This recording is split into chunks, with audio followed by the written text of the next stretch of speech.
Invest Insights. I'm Abby Maloney. I'm joined today by Walter Fisher, the partner of Troutman Pepper. Thank you for being here today, Walter.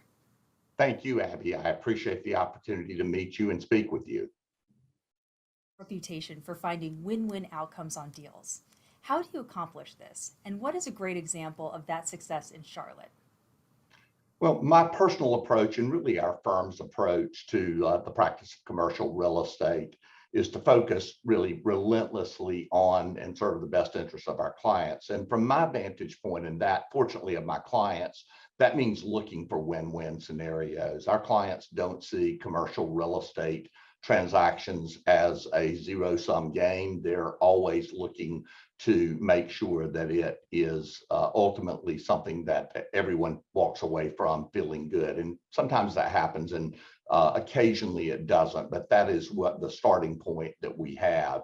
My personal objective is to be perceived as a deal maker. That was drummed into me really from the earliest days of my practice, now 35 plus years ago. I try never to ask an opposing party or opposing counsel for something that I would not perceive as an appropriate ask if I were in his or her shoes. And again, that has been a very good golden rule from my vantage point.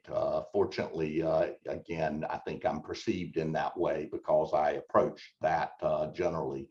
Another guiding tenet of my practice, and again, I think of our firm, is really focusing on teamwork and collaboration. And that is really a focus both internally in terms of our building a team to serve our clients, but it really transcends that. It relates to the relationships we have with our clients, who fortunately, by and large, perceive us as an integral part of their team. We're treated really as teammates very much in the same way as if we sat in the same office as they sit in.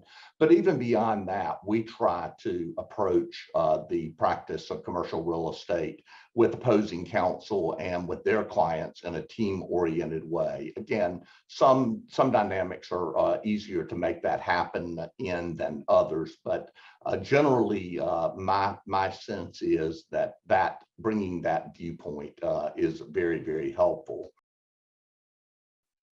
Deals across the country where other markets are also booming. How does the Charlotte market compare nationally?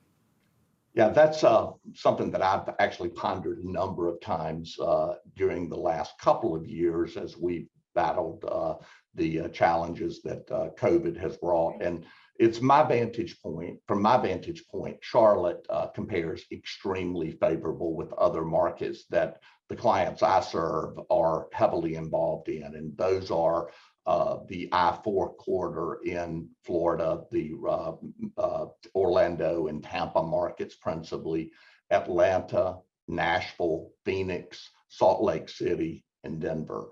While each of those markets has its own unique characteristics and they're all robust in their own way, Charlotte is more than holding its own in the current environment. And really, there's a confluence of factors that I think contribute to that. The excellent transportation factors that relate to Charlotte, the interstates that cross in Charlotte, Interstate 77 and Interstate 85, the relatively close proximity to other interstates, I-40 about an hour north of Charlotte and I-26 an hour and 15 minutes to the south of Charlotte, the world-class international hub that we have at our airport, Charlotte Douglas Airport, and more recently, a light rail system that has really provided a lot of vitality and frankly, great transportation options for folks who live and work in Charlotte. And that transportation option was expanded just 2 to 3 years ago to make it a longer and more useful tool. We're very close to a large portion of the US population.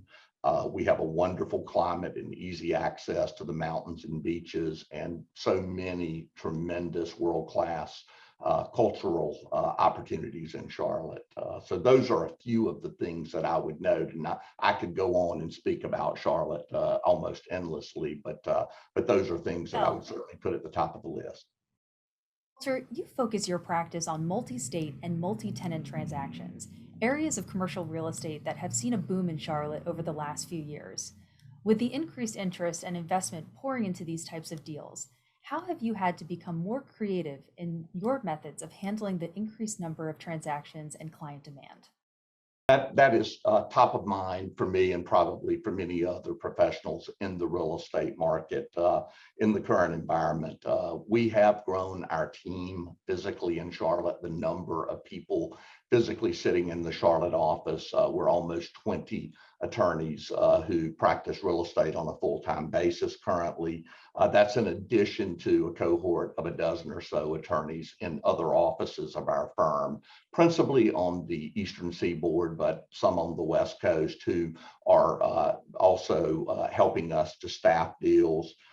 As the question acknowledges, the velocity and volume of commercial real estate transaction really has only increased during the last 2 to 3 years. And so we've employed a number of strategies to try to meet the needs of our clients. Recruiting is one of those, as I've already said. We've been successful in doing that, both at the entry level and at the lateral level, but it is one of the hottest markets that I've experienced in my 35 plus years of practice.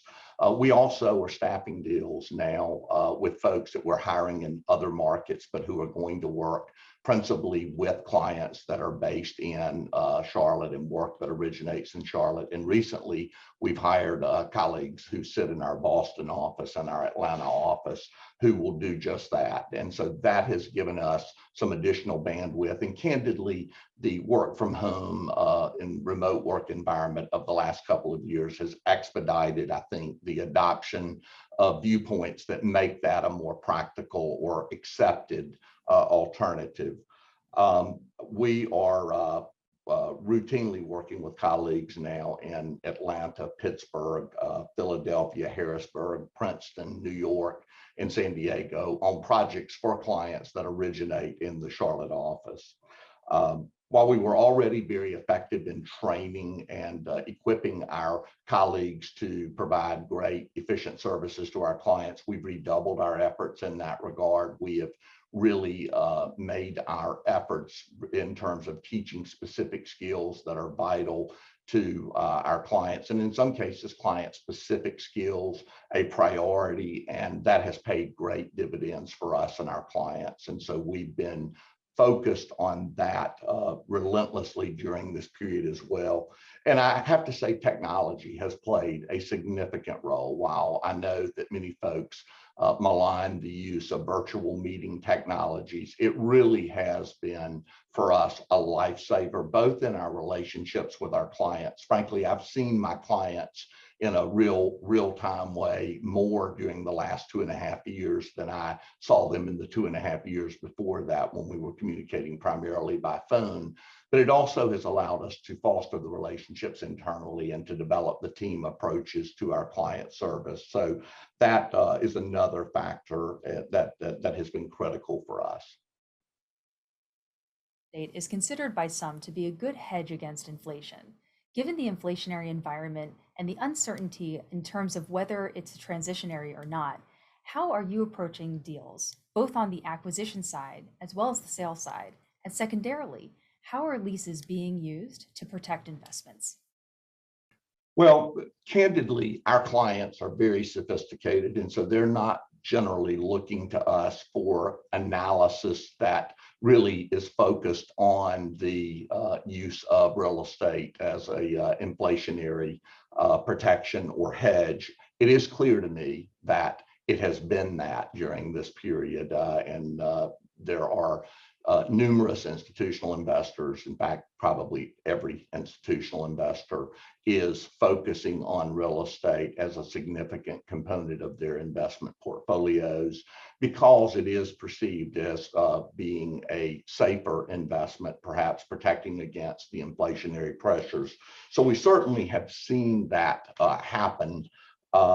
We are focusing on providing services to our clients as they meet that. And most of our clients are developer clients. In some cases, they're investors, but providing services that will allow them to meet that need. And those types of services include fund formation. We've worked on a very complicated fund that is a foreign fund, principally funded by foreign investment monies.